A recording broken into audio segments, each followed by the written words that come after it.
मैं जब 9 साल का था, तो मेरे पिता नहीं रहे। बहुत ही पिछड़ा हुआ गाँव, जहाँ बिजली नहीं, जहाँ सड़कें नहीं। बीए फाइनल में मैं आ गया हूँ। मुझे नहीं मालूम कि अखबार भी कोई चीज़ होती है। क्या सच में मैं सिविल सर्वेंट बनने लायक था?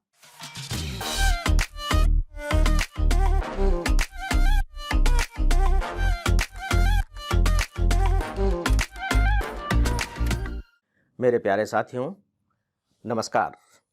फ्रेंड्स, जब स्टूडेंट को यह पता लगता है कि मैं शुरू के 18 साल गाँव में रहा हूँ, वहीं मैंने अपनी पढ़ाई की है, मैं हिंदी मीडियम का स्टूडेंट रहा हूँ, तो वे मुझसे कहते हैं कि सर आप अपने बारे में कुछ बताइए। शायद उन्हें यह लगता है कि मेरी परिस्थितियों को वो जान सकें, समझ सकें और उसके आधार पर वो अपने प्रिपरेशन को कोई रूप दे सकें। तो दोस्तों, उनके इस डिमांड को पूरा करने के पर्पज़ से हम लोग इस विषय पर 2 वीडियो बनाने जा रहे हैं। पहले वीडियो में मैं अपनी उन परिस्थितियों के बारे में चर्चा करूँगा, जिन्हें सुनने और देखने, समझने के बाद आप अपने आप को आइडेंटिफ़ाई कर सकते हैं।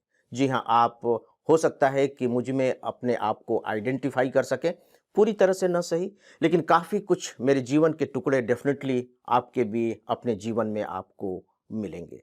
और जो दूसरा वीडियो होगा, वह इस बात से संबंधित होगा कि इन सारी परिस्थितियों के बावजूद मैं कैसे सिविल सर्वेंट बन सका। तो दोस्तों, आइए पहले वीडियो की शुरुआत करते हैं। इसको देखने के लिए कि क्या सच में मैं सिविल सर्वेंट बनने लायक था? क्योंकि जब भी सिविल सर्विस की तैयारी करने की बात आती है, तो देखिए आपके दिमाग में भी कुछ इमेजेस हैं, कुछ थॉट्स हैं। ये होना चाहिए, ये होना चाहिए, ये बातें होनी चाहिए, ये चीज़ें नहीं होनी चाहिए। तो आइए इसे हम देखने और समझने की कोशिश करते हैं। फ्रेंड्स, पहली बात तो यह कि मेरी सारी परिस्थितियों को समझने के लिए आपको सन 1980 के आसपास जाना होगा, बल्कि उससे भी 2-4 साल पहले। अभी आपको जिस तरह के गाँव, जिस तरह के शहर, जिस तरह की परिस्थितियाँ दिखाई दे रही हैं, उस समय ऐसा कुछ भी नहीं था। तो इसीलिए आप इन परिस्थितियों का मूल्यांकन उस समय की परिस्थितियों के अनुसार करेंगे तो शायद ज़्यादा अच्छे तरीके से मेरी बातों को समझ पाएँगे। बहुत से स्टूडेंट को यह भी लगता है कि सर उस समय तो कॉम्पिटिशन बहुत कम था, लेकिन उन्हें यह भी समझना होगा कि कॉम्पिटिशन वाक़ई में उस तरह से कम नहीं था। मुझे बहुत अच्छे तरीके से मालूम है कि 1980-81 के आसपास कुल स्टूडेंट जो बैठने वाले थे, उनकी संख्या लगभग 5 लाख के करीब और जो पोस्ट निकलती थी वो लगभग इसी 600-700 के आसपास होती थी। तो कॉम्पिटिशन उस तरीके से कम नहीं था, लेकिन आपको यहाँ यह भी देखना पड़ेगा कि उस समय रिसोर्सेज़ भी बहुत कम थे। तो दोस्तों, आइए शुरुआत करते हैं। तो बहुत ही पिछड़े हुए गाँव से मैंने अपनी ज़िंदगी की शुरुआत की। बहुत ही पिछड़ा हुआ गाँव, जहाँ बिजली नहीं, जहाँ सड़कें नहीं, कोई ट्रांसपोर्टेशन की फैसिलिटी नहीं। एक तरह से यूँ कह लीजिए कि बिल्कुल चारों ओर से कटा हुआ गाँव। मैं जब 9 साल का था, तो मेरे पिता नहीं रहे, लेकिन गाँव में 8वीं तक के स्कूल थे, तो मैं पढ़ाई करता रहा। सौभाग्यवश 1 साल के लिए मुझे अंबिकापुर भेज दिया गया पढ़ाई करने के लिए। वहाँ मैंने 9th तक पढ़ाई की, लेकिन ये संभव नहीं हो सका कि मैं अंबिकापुर में अपनी पढ़ाई कंटिन्यू कर सकूँ। इसका नतीजा यह हुआ कि मुझे शहर से गाँव लौटकर आना पड़ा और चूँकि हमारी दुकान थी, मैं दुकान सँभालने लगा। साइकिल पर बाकायदे कपड़े की गठरी लेकर के हाट बाज़ार जाता था, कपड़े बेचता था। मैं ये आपको इसलिए नहीं बता रहा हूँ कि आपके मन में कोई करुणा का भाव पैदा हो, no no not at all. मैं खुद अपने लिए भी किसी तरह के करुणा का भाव नहीं रखता, क्योंकि ये तो परिस्थितियाँ थी। आपको जो करना होगा वो अपनी परिस्थितियों में ही करना होगा। 9th के बाद मेरी पढ़ाई छूट गई। अब मैं क्या करूँ? और सच पूछे तो मैं अंदर से बहुत बेचैन रहता था इस बात को लेकर के कि मेरी पढ़ाई छूट गई, मेरी पढ़ाई छूट गई, मेरी पढ़ाई छूट गई। अचानक एक दिन मुझे पता लगा कि नहीं, प्राइवेट एग्ज़ाम दिया जा सकता है। मुझे ऐसा लगा जैसे कि काले बादलों के बीच से कोई सूरज फूट पड़ा हो। मैं तुरंत भागा-भागा शहर गया, मैंने फ़ॉर्म भरा और मैंने प्राइवेट एग्ज़ाम 11th का दिया। सीधे 9th के बाद 11th का एग्ज़ाम दिया और यूँ कह लीजिए कि मेरी पढ़ाई का सिलसिला शुरू हो गया। बीए तक की मेरी जो एजुकेशन है एज़ ए प्राइवेट स्टूडेंट रही और इस समय तक मैं गाँव में ही रह रहा था, लेकिन परिस्थितियाँ कुछ इस तरह की बनी कि जब मैं बीए फाइनल में था, तो मुझे शहर जाना पड़ा और शहर में जा कर के मैंने रेडीमेड कपड़े की एक बहुत ही छोटी-सी दुकान खोल ली और सच पूछिए तो ये मेरी लाइफ़ का टर्निंग पॉइंट रहा। टर्निंग पॉइंट इस मायने में कि अब मैं शहर पहुंच चुका था, बीए फाइनल में पढ़ रहा था और अभी तक की जो परिस्थितियां हैं उन्हें आप देखिए सिविल सर्विस एग्जामिनेशन की दृष्टि से, बीए फाइनल में मैं आ गया हूं। मुझे नहीं मालूम कि अखबार भी कोई चीज होती है। हमारे गांव में ट्रांजिस्टर तो आ गया था, लेकिन उस ट्रांजिस्टर के केवल दो उपयोग होते थे, फिल्मी गीत सुनने के लिए और जब क्रिकेट खेला जा रहा हो तो क्रिकेट कमेंट्री के लिए। यानी कि न्यूज जैसी भी कोई चीज इस ट्रांजिस्टर के जरिए सुनी जा सकती है, मालूम नहीं थी। शहर में आने के बाद पता लगा कि अच्छा, अखबार भी कोई चीज होती है, न्यूज भी कोई चीज होती है। लेकिन जो क्रांतिकारी बात हुई मेरे जीवन के लिए वो यह कि मैंने सोचा कि अब चूंकि मैं शहर में हूं, शहर में कॉलेज है, तो क्यों ना अपना पोस्ट ग्रेजुएशन मैं रेगुलर स्टूडेंट के रूप में कर लूं। तो मैंने कॉलेज में एडमिशन ले लिया और हिंदी लिटरेचर से फिर मैंने अपना एमए किया। हिंदी लिटरेचर में अंडरलाइन कर रहा हूं। 1978 की यह बात है दोस्तों। 1978 में मैं न्यूज़ सुनने लगा था। मैंने कहा ना कि यहाँ आने के बाद पता लगा कि न्यूज़ भी कोई चीज़ होती है। एक दिन मैंने न्यूज़ में एक खबर सुनी, ये फिर से एक तरह से टर्निंग पॉइंट या कह लीजिए कि लाइफ के जो माइलस्टोन होते हैं उस तरीके से है।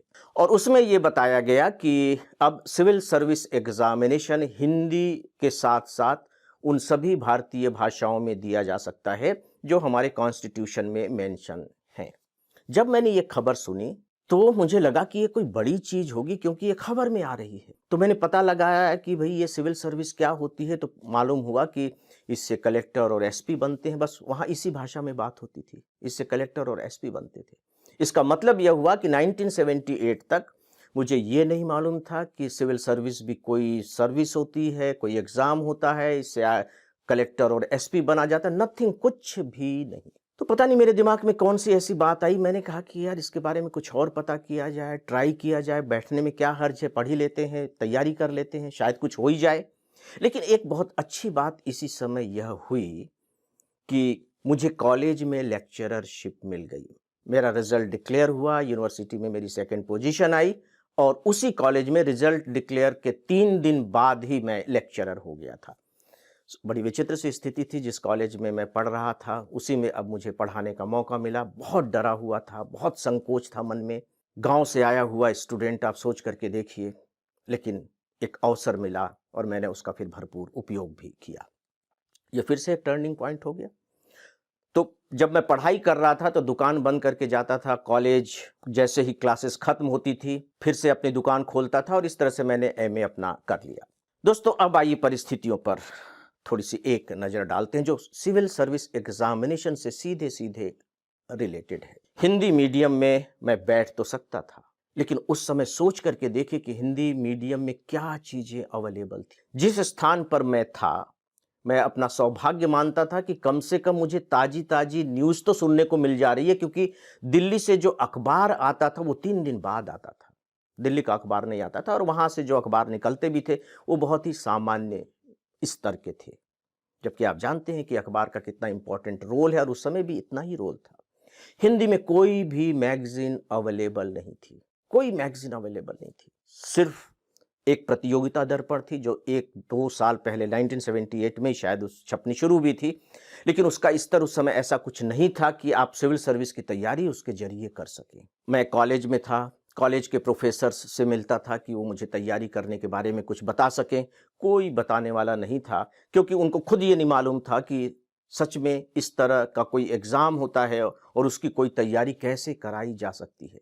कोचिंग क्लासेस का तो सवाल ही नहीं उठता है कि कोई हिंदी मीडियम में हो। जितने भी कोचिंग क्लासेस थे, कोचिंग इंस्टीट्यूशंस थे, उनकी संख्या बहुत कम हुआ करती थी। बड़े-बड़े शहरों में ही थे वो, सब के सब इंग्लिश मीडियम वाले थे। आपको सुनकर शायद आश्चर्य होगा कि हिंदी में अच्छी किताबें तक अवेलेबल नहीं थी। मैंने हिस्ट्री ले लिया था अपने ऑप्शनल सब्जेक्ट के रूप में, और क्या आप विश्वास करेंगे कि वर्ल्ड हिस्ट्री जो टोटल सिलेबस का 25% हुआ करता था, उस पर हिंदी में मुझे कोई किताब नहीं मिली थी।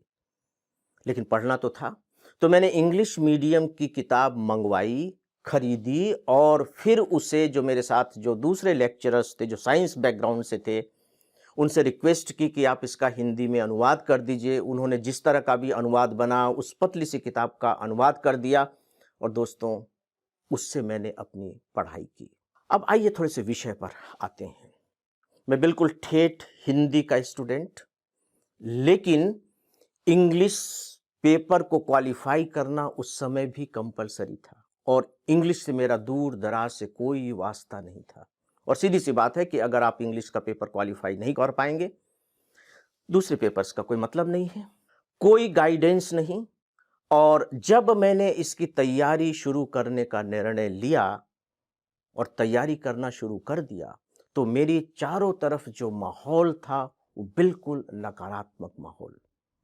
उस डिस्ट्रिक्ट से आसपास के एरिया से कोई भी अभी तक न तो सिविल सर्विस में अपीयर हुआ था, जानकारी नहीं थी, सेलेक्ट होने का तो सवाल ही नहीं उठता। तो कल्पना करके देखिए कि ऐसी सिचुएशन में जब आप किसी को बताएंगे, पूछते ही थे लोग कि क्या कर रहे हो, कि मैं सिविल सर्विस की तैयारी कर रहा हूँ। फिर पूछते थे कि सिविल सर्विस की तैयारी ये क्या होती है, तो जब आप उन्हें बताइए तो वो व्यंग्यात्मक तरीके से मुस्कुराते थे कि अच्छा अच्छा कलेक्टर बनोगे, अच्छा अच्छा एसपी बनोगे, बहुत बड़े अफसर बनोगे, और डिस्करेज करते थे।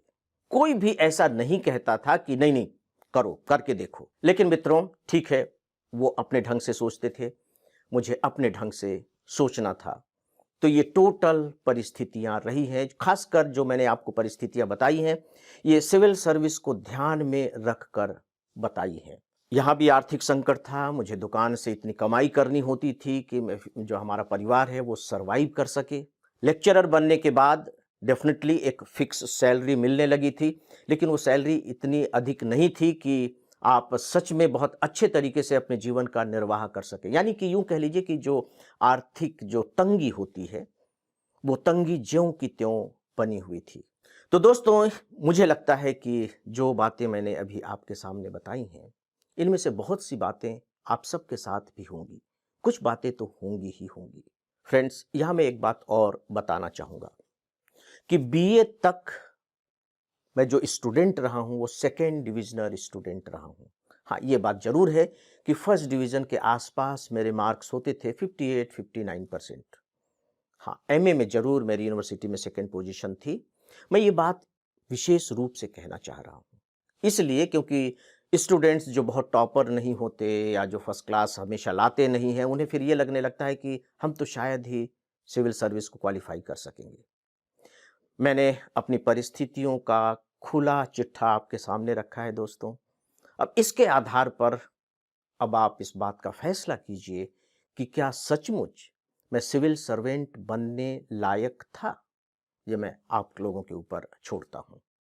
अब मैं अगले वीडियो में आपसे यह डिस्कस करूंगा कि मैं सिविल सर्वेंट बना कैसे। फिर जब आप इन दोनों को एक साथ रख करके देखेंगे, सुनेंगे, तो मुझे लगता है कि शायद आप अपने बारे में बहुत सही ठोस फैसला ले सकेंगे। दूसरी जो छोटी सी सूचना है आपकी पूरी प्रिपरेशन के लिए सिविल सर्विस एग्जामिनेशन की, मैंने 2 किताबें लिखी हैं, भाग 1 और भाग 2, और किताब का शीर्षक है आप आईएएस कैसे बनेंगे। मुझे व्यक्तिगत तौर पर लगता है और पूरी ईमानदारी के साथ लगता है कि ये पुस्तक आपके पास होनी चाहिए। प्रिपरेशन के दौरान आपके सामने जो भी प्रश्न खड़े होंगे, उन प्रश्नों के उत्तर ये पुस्तक आपको देगी, और मुझे ऐसा लगता है कि आपकी प्रिपरेशन बहुत अच्छे तरीके से हो सके, इसके लिए सही मार्गदर्शन भी उपलब्ध कराएगी। यदि आप चाहें तो आप ये पुस्तकें ले सकते हैं, और इसका जो लिंक है वह नीचे दिया गया है। फ्रेंड्स, यदि आपको हमारा यह वीडियो पसंद आया हो तो आप इसे लाइक करें, ज़्यादा से ज़्यादा लोगों तक शेयर करें, और हमारे चैनल को सब्सक्राइब भी करें। हम लोग इंस्टाग्राम और टेलीग्राम पर भी आ चुके हैं, आप हमें वहाँ भी फॉलो कर सकते हैं, इसके लिंक नीचे दिए गए हैं। तो दोस्तों, अब मैं इजाज़त चाहूँगा। नमस्कार।